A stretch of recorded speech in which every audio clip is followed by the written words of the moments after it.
పక్కన పెట్టేద్దాం. ఇప్పుడు ఇది ఇలా అనుకుందాం మనం కొద్దిసేపు.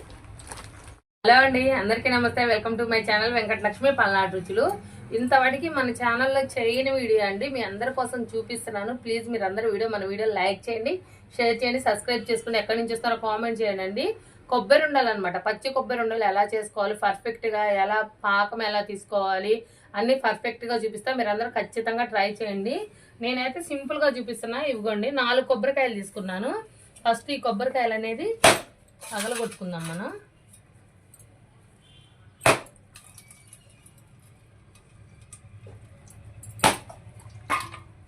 కొంచెం ముదురు కొబ్బరికాయలు తీసుకోవాలండి, ముదురు కొబ్బరి కావాలి.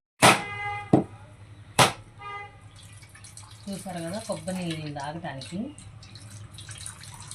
ముదురు కొబ్బరికాయలు అయితే మనకి కొబ్బరి ఉండ చాలా నిలవ ఉండిద్ది అనమాట, ఎక్కువ రోజులు నిలవ ఉండిద్ది. ఇదిగోండి ముదురు కొబ్బరి అయ్యేసరికి ఎలా వస్తుంది చూడు, పెంకు. బాగా పాత కొబ్బరికాయలు ముదురు కొబ్బరికాయలు తెచ్చుకోవాలి మనం. అడిగితే ఇస్తారనమాట, అడిగితే చేస్తారనమాట మనకి. ఏమండి మాకు బాగా పాత కొబ్బరికాయలు, కొత్తవి కాకుండా ముదురు కొబ్బరికాయలు కావాలండి అని మనం కొబ్బరికాయలు కొట్టోళ్ళని అడిగితే మనకి ఇస్తారనమాట. మేము కొబ్బరి ఉండలకని చెప్తే. ఇవిగోండి నీళ్ళు వచ్చినాయి, ఇవైతే నేను తాగేస్తున్నాను. ఓకే అండి, కొబ్బరి మొత్తం ఇప్పుడు దీంట్లోంచి కొబ్బరి మొత్తం తీసుకుందాం మనం. కొంతమందికి ఇలా కొడితే కూడా వస్తాయి పాత కొబ్బరి, లేదంటే చాకుతోటైనా తీయచ్చు. ఇదిగోండి ఇట్లా చాకుతోటైనా తీయచ్చు. ఇదిగోండి కొబ్బరి ఇట్లా అన్ని ముక్కలు శుభ్రంగా మొత్తం ఒలిచేసుకుందాం దీంట్లోంచి కొబ్బరి అనేది. ఓకే అండి, మొత్తం ఒలుచుకున్నాక మనం కొబ్బరి అంతా అప్పుడు చూపిస్తాం మీకు. కొబ్బరి అంతా చెప్పల్లోంచి తీసుకొని ఇప్పుడు ఇదైతే శుభ్రం కట్ చేసుకుంటున్నానండి. కొబ్బరి అడుగు ఇది ఉన్నా ఏం అవ్వదు, ఏం కాదు. ఇది ఉన్నంత మాత్రాన చాలామంది తీసేసుకొని చూపించుకుంటున్నారు, ఏం కాదు. అది ఉంటే బలమే. ఇట్లా సన్న ముక్కలుగా కట్ చేసుకొని మిక్సీ పట్టుకొచ్చుకుందాం. బరగ్గానే పడిద్ది కొబ్బరి, మెత్తగా ఏం పడదు మనకి మిక్సీలో. బరగ్గానే మిక్సీ పట్టుకొచ్చుకోవాలి కొబ్బరి. లేదంటే కొబ్బరి తీసేది ఉండిద్ది, కట్టిపేట లాంటిది. దాంతో అయితే చెప్పలు తీసే పని లేకుండా కట్ చేయకముందే చెప్పలు పగలగొట్టినట్టు అంతే దాంట్లో పెట్టుకుంటే కొబ్బరి వచ్చేసిద్ది. మనకి ఇళ్లలో ఏంటంటే పొద్దుగూకులు మనం చేసుకోం కాబట్టి అది ఉండదు, కాబట్టి నేను మిక్సీ పట్టేసుకుంటున్నాను. ఇక్కడ మా సేటు గారు వాళ్ళు కూడా ఏంటంటే కొబ్బరి ఉండలు చాలా తక్కువ చేసేది. ఎప్పుడన్నా ఆర్డర్ ఉండా కానీ ఇంక ఇలానే చేస్తారనమాట. అందుకోసం అని చెప్పి నేను ఇలానే చూపిస్తాను. ఇప్పుడైతే ఇదిగోండి ఇలా కట్ చేసుకొని మిక్స్ చేసుకొని వద్దాం. ఇది మిక్స్ చేసుకొని వచ్చా చూపిస్తా. ఓకే అండి, ఇదిగో చూసారా, ఈ బరకు ఉండాలి కొబ్బరి. ఈ బరగ్గా మనం వేసుకొచ్చుకోవాలి. ఇదే విధంగా కసమా కొబ్బరి మొత్తం కూడా ఇదే ప్రాసెస్లో వేసుకొచ్చుకుందాం. ఓకేనా? ఓకేనండి, కొబ్బరి అయితే మొత్తం తురుము పట్టుకొచ్చుకున్నాను. మొత్తం మిక్సీ వేసుకొని పెద్ద గిన్నెలో ఖచ్చితంగా పడట్లేదని చిన్న గిన్నెతో వేసుకున్నాను అనమాట. ఇదిగోండి ఇప్పుడు ఇదిగోండి కొబ్బరి అయితే ఈ బరకు ఉండాలి మనకి. ఈ బరకు ఉంటే మనకి సరిపోయింది. ఓకేనా? కళాయి అయితే పొయ్యి మీద పెట్టేసుకున్నాను. ఇప్పుడు ఒక 100 గ్రాములు సుమారు నెయ్యి తీసుకోవాలి, కాచి నెయ్యి. ఒక 100 గ్రాములు అయితే సరిపోయింది, అంతకన్నా పెంచేం పట్టదు. నెయ్యి తీసుకొని, నెయ్యి కాకపోయినా పర్లేదు, ఈ కొబ్బరి తురుము అనేది వేసేసుకోవాలి మనం. వేసేసుకొని సన్న మంట మీద కొబ్బరి తురుము పచ్చి వాసన పోయేంత వరకు వేయించుకోవాలి మనం. పచ్చి వాసన పోయేంత వరకు ఈ కొబ్బరి తురుము అయితే మంచిగా వేయించుకోవాలి మనం. చూస్తున్నారు కదా, అడుగంటకూడదు, మనకి పచ్చి వాసన అనేది పోవాలి. మంచిగా వేయించుకోవాలి, మాడకూడదు కొబ్బరి. మళ్ళీ ఓకేనండి, కొబ్బరి అయితే చూసారా ఏగుతుంది మనకి. గేరెట వల్ల కాలేదని నేను కురిపితో కలుపుతున్నాను. కురిపితో అయితే ఈజీగా ఉంటుంది. సన్న మంట మీద కొబ్బరి కూడా మంచిగా వేగిద్ది మనకి. మంచి కలర్ వచ్చేంత వరకు, పచ్చి వాసన పోయేంత వరకు వేయించుకుంటే మనకి బాగుండిద్ది అనమాట కొబ్బరి లడ్డు అనేది. అండి ఇదైతే చాలా వరకు దాదాపుగా ఏగిపోయింది. మన కలర్ కూడా చేంజ్ అయింది చూసారా, పొడి పొడిలాడుతుంది. కొబ్బరి కూడా నెమ్ము లేకుండా నీరంతా శుభ్రంగా పీల్చుకొని మంచి సువాసన వస్తుంది కొబ్బరి. ఇప్పుడైతే ఇదంతా ఒక బొచ్చులోకి అయితే తీసేసుకుంటున్నాను నేను. ఇదిగోండి ఒక బొచ్చులోకి అయితే తీసేసుకుంటున్నాను. ఇప్పుడు ఇది మనం కొబ్బరి అంతా తీసేసుకున్నాం కదండి మనం. ఇంకా ఈ కొబ్బరి పక్కన పెట్టేద్దాము. ఓకే అండి, కళాయి శుభ్రం క్లీన్ చేసుకొని ఇదిగోండి నీళ్ళు పోసుకున్నాను. ఒక 1/2 లీటర్ వరకు, 1/2 లీటర్ తక్కువైనా ఏం కాదు. ఇప్పుడు ఇందులో ఒక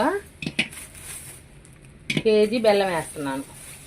4 కొబ్బరికాయలకు వచ్చేసి కేజీ బెల్లం వేసుకోవచ్చు మనం. పంచదార కూడా ఒక 4 స్పూన్లు పంచదార వేసుకుంటే టెంపర్ ఉండిద్ది మనకి. టెంపర్ అంటే ఎలా చెప్పాలి, బెల్లం అయితే కొట్టుకుందాం. కేజీ బెల్లం తీసుకున్నా కదా, ఒక 100 గ్రాముల సుమారు పంచదార తీసుకుంటే టెంపర్ ఉండిద్ది లడ్డు. అంటే మరీ స్మూత్గా ఉండకుండా పైన గట్టిగా లోన మెత్తగా ఉండిద్ది అనమాట. అది మీ ఇష్టం. పంచదార వద్దనుకునే వాళ్ళు వేసుకోగాకండి. నేనైతే ఒక 100 గ్రాముల సుమారు పంచదార కూడా తీసుకున్నాను. ఒక 100 గ్రాములు తీసుకున్నాను. దాని స్ట్రక్చర్ రావడం కోసం పర్ఫెక్ట్గా వచ్చింది అనమాట. పంచదార వేస్తే మనకి కలర్ కూడా బాగుండిద్ది. బెల్లం ఇప్పుడు బెల్లం అయితే కడగాలి. పాకం కూడా చూపిస్తాం మీకు. బెల్లం కరుగుతుంది. ఈ లోపల మనం ఏం చేద్దామంటే, ఇదిగోండి ఇది బియ్యం గోతం, 25 కేజీలు బియ్యం గోతం అండి. ఇది కట్ చేసుకున్నాను నేను. కట్ చేసుకొని 2 మంటల మీద ఇలా వేసేసుకున్నాను. ఇలా వేసేసుకొని దీనికి ఆయిల్ కానీ నూనె కానీ మన ఇష్టం, మనం ఏదైనా సరే కొంచెం అప్లై చేసుకోవాలి. ఆయిల్ కానీ నూనె కానీ. సారీ అండి, నాకు ఆయిల్ నూనెనే వస్తుంది, నెయ్యి అని రావట్లేదు. ఎక్కువ యూజ్ చేసేది ఆయిల్ కాబట్టి అదే మాట వస్తుంది. నెయ్యి కానీ ఆయిల్ కానీ ఏదో ఒకటి ఈ పట్టకు రాసి ఇలా పెట్టుకోవాలన్నమాట.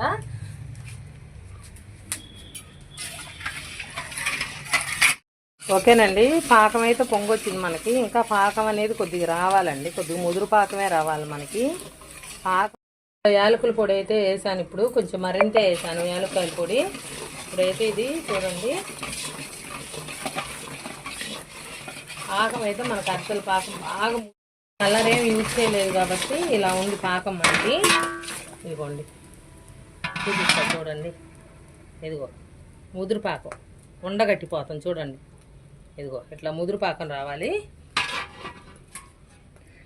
ఇట్లా ముదురు పాకం, బాగా ముదురు పాకం వచ్చాక ఇప్పుడు ఈ కొబ్బరి అనేది దీంట్లో వేసేద్దాం. మనం శుభ్రంగా ఎదిలించుకొని మొత్తం కొబ్బరి దీంట్లో వేసేసేయాలి. మీరు ఈ టైంలో వేసుకుంటే జీడిపప్పు, యాలక్కాయలు ఏమైనా ఉంటే, యాలక్కాయ పొడి వేసాను నేను, జీడిపప్పు అట్టాటి ఏమైనా ఉంటే వేసుకోండి ఈ టైంలో. ఓకేనా? ఓకేనండి, చూస్తున్నారు కదా, కొబ్బరి అయితే దీంట్లో వేసాక ఒక 5 నిమిషాలు కలుపుకోవాలి మనం. ఎందుకంటే కొబ్బరి వేసాక పాకం ఒకరో మెత్తబడిద్ది అనమాట, అంత ఇదిగా ఉండదు. ఒక 5 నిమిషాలు కానీ ఒక 3 నిమిషాలు కానీ కలుపుకోవాలి. ఈ విధంగా సన్న మంట మీద ఒక 3 నిమిషాలు పట్టిద్దిలేండి. ఒక 3 నిమిషాలు కలుపుకోవాలి. ఓకేనండి, ఒక 3 నిమిషాల పాటు ఇలా కలుపుకున్నాక ఇప్పుడు ఇది తీసి ఒక టైర్ మీద పెట్టేసుకున్నాను. ఇప్పుడు మళ్ళీ ఒక 2 నిమిషాలు 3 నిమిషాలు కలుపుకోవాలి. కొద్దిగా ఇదంతా ఈ లూజ్ అంతా కొద్దిగా టైట్ అయ్యే విధంగా కలుపుకోవాలి. కొంచెం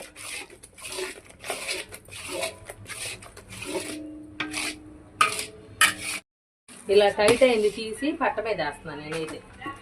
మరీ లూజ్గా ఉన్నప్పుడు పట్ట మీద వేసుకుంటే అండి. చూస్తున్నారు, ఇదంతా చిన్నగా తీసి పట్ట మీద అయితే వేసుకోవాలి.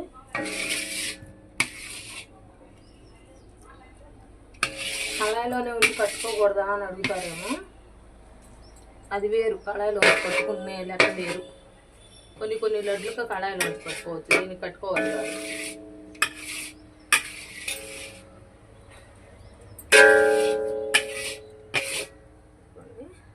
అవుతుంది, పక్కన పెట్టేద్దాం. ఇప్పుడు ఇది ఇలా అనుకుందాం మనం కొద్దిసేపు, ఒక 5 నిమిషాలు. దీనికోసం పట్టేసింది నేను. కొద్దిసేపు అనుకోవాలి, కొంచెం టైట్ అవ్వాలి ఇది, అందుకోసం ఇలా అనుకోవాలి. ఓకేనండి, ఇదైతే మనకి టైట్ అయింది. ఇట్లా ఒకసేపు ఒక 5 నిమిషాల నుంచి ఇలా అనుకుంటున్నాను నేను. 5 నిమిషాలు అనుకోవాలి. ఎమ్మటనే టైట్ అవ్వాలంటే అవ్వదు, కొంచెం లైట్ వేడి ఉంది, ఫుల్ వేడి లేదు, లైట్ వేడి ఉంది. ఇప్పుడు చూసారా టైట్ అయింది. ఇప్పుడు మనం ఇంక ఇది ఉండ అనేది కట్టేసుకోవచ్చు, మన ఇష్టం. మనకి ఏ సైజు కావాలి కొబ్బరి ఉండ. నేనేం కలర్ యూజ్ చేయాలి, అందుకే ఫుల్ వైట్గా ఉంది. కొంతమంది నలుపు రావటానికి కలర్ యూజ్ చేస్తారు, చెప్తారు మేము కలర్ యూజ్ చేయాలా, న్యాచురల్గానే అలా వచ్చింది అని అంటారు. బట్ అదైతే నమ్మొద్దు, అది మాత్రం కరెక్ట్ కాదు. కలర్ యూజ్ చేయకుండా రాదు అలాగా. చూసారా, ఈ విధంగా కొబ్బరి ఉండలు అనేది ఈ విధంగా కట్టేసుకోవాలి. కలర్ యూజ్ చేయొచ్చు, నేను కూడా చెప్పొచ్చు మీకు. నేనేం కలర్ వేసాక మీకు అర్థం అవ్వదు అనమాట. పాకంలో వేసాక నేను కూడా కలర్ యూజ్ చేయలేదండి, ఇది న్యాచురల్గా ఉందని చెప్పొచ్చు. కానీ నేను ఎప్పుడు మీకు అబద్ధాలు చెప్పలేదు, ఉండట్టే చెప్తాను అనమాట నేను. అందుకోసం అనమాట మీకు ఉన్నది ఉండట్టే నేను వీడియో కూడా చెప్తున్నాను, చూపిస్తున్నాను కరెక్ట్గా ఏదైనా సరే. ఇదిగోండి, ఇప్పుడు ఇదిగా కొబ్బరి ఉండ బ్లాక్గా ఉందంటే ఖచ్చితంగా కలర్ యూజ్ చేశారని. అది బ్లాక్ కలర్ ఎలా ఉండిద్ది అక్క అంటే కొన్ని కలర్లు మిక్స్ చేస్తే బ్లాక్ వచ్చింది. ఫుడ్ కలర్స్, మళ్ళీ వేరే కలర్స్ ఏం కాదు, ఫుడ్ కలర్స్ అనమాట. ఇదిగో చూసారు కదా, ఇలా వచ్చాక కొంచెం లైట్గా కాలుతుంది, అయినా పర్లేదు, నాకు హీట్ పెట్టే అలవాటు ఉంది కాబట్టి ఇదిగోండి ఈ విధంగా కట్టి ఓ ట్రైలో అనేది పెట్టేసుకుంటున్నాను. కొంచెం గట్టిగా అయ్యాక మనం మొదలు పెట్టుకోవాలి. లైట్ హీట్ మీద, హీట్ ఉంటే కట్టుకోవద్దు. నేను చూపించిన పాకం కరెక్ట్గా తీసుకుంటే ఈ లెవెల్లో వస్తుంది, ఇబ్బంది ఏమి ఉండదు. ఓకే అండి, చూస్తున్నారు కదా ఈ విధంగా మొత్తం. దీనికి కావాలంటే ఒక జీడిపప్పు బాదం పప్పు అంటించుకోవచ్చు ఈ లడ్డుకి. నేనైతే ప్రస్తుతానికి ఏం అంటించట్లేదు, ఆరిపోయాక నిదానం కట్టుకోవచ్చు. చల్లారిపోయి గట్టిగా అయిపోయింది అలా ఏముండదు. ఈ పాకం నేను కొంచెం దీనికి కొబ్బరి ఉండలకి ఎలాంటి పాకం తీస్తే కరెక్ట్గా ఉండిద్ది అనేది ఆ పాకం కరెక్ట్గా చూపించాను. హడావిడిగా కట్టుకోవాలి అట్లా ఏముండదు, నార్మల్గా కట్టేసుకోవచ్చు. చాలా చాలా బాగుంటాయి. దీనికి ఏదన్నా ఉండి మీ దగ్గర అతికించుకుంటే ఒక జీడిపప్పు, ఒక బాదం పప్పు, ఒక పిస్తా పప్పు అంటించుకుంటే ఇంకా కలర్ఫుల్గా ఉండిద్ది అనమాట లడ్డు. చాలా చాలా బాగుండిద్ది. మొత్తం కట్టాక చూపిస్తాను మీకు నేను. ఓకే అండి, మొత్తం అయిపోయినాయి. ఇదిగోండి చూసారా, నాకు 50 లడ్లు వచ్చినాయి. చూసారా, నాకైతే 50 వచ్చినాయి కొబ్బరి ఉండలు. చాలా చాలా బాగుంది, టేస్ట్ అయితే అద్దిరిపోతుందండి. అసలు ఎంత న్యాచురల్గా ఫుడ్ కలర్ ఏమి యూజ్ చేయకుండా బెల్లంతో చాలా చాలా బాగుంది. ఏమి కలపకుండా చాలా బాగా చేసాం కొబ్బరి ఉండలు అయితే. మీరందరూ ఇంట్లో ఖచ్చితంగా ట్రై చేయండి. ప్లీజ్ ఒక లైక్ చేయండి, షేర్ చేయండి, సబ్స్క్రైబ్ చేసుకుని ఎక్కడి నుంచి చూస్తారో కామెంట్ చేయండి. Thank you so much.